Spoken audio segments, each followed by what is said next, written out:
تنو نصیحت فرمائی تے حضرت بلال کہندے میں نال سی تے میں کپڑا کر لیا تے عورتاں اپنے سارے زیورات لا کے میرے کپڑے وچ رکھ دے. یہ کہندے مولوی چندے نہ ملک چلانا ہے. میں کہ چلیا تینوں پتہ ہی کوئی نہیں, تینوں جدوں پتہ ہی کوئی نہیں چندے دا, کفر کولوں پیسے لے کے تو پھر کفر دی جنگ ضرور لڑی جا سکتی. محمد عربی دے دین دی گل کوئی نہیں کرے.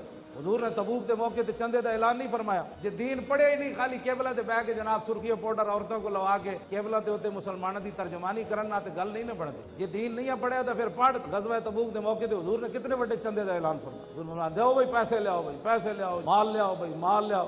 اسے موقع تے تو عثمان غنی پھر سونے چاندی دے ڈھیر نہ بن کے لے آئے تھے. حضور نے انج چھاڑے انہاں دے پیسے اپنی گود. صدیق اکبر سارا مال لے آئے. IMF کو پیسے لے کے چلے آؤ, مسیتاں دے سپیکر تے اتر سکدے ہیں, ناموس رسالت تے غداری تے ہو سکدی, قرآن دیاں آیتاں جہاد دیاں کڈیاں تے جا سکدیاں, لیکن تبوک کے لیے نہیں جایا جا سکتا. ہاں جی, انہاں کوئی سمجھ ہی نہیں آ رہی. ملک این چل دین, اقبال کو پوچھ ملک کیویں چل دین. ساڈی چلو اسی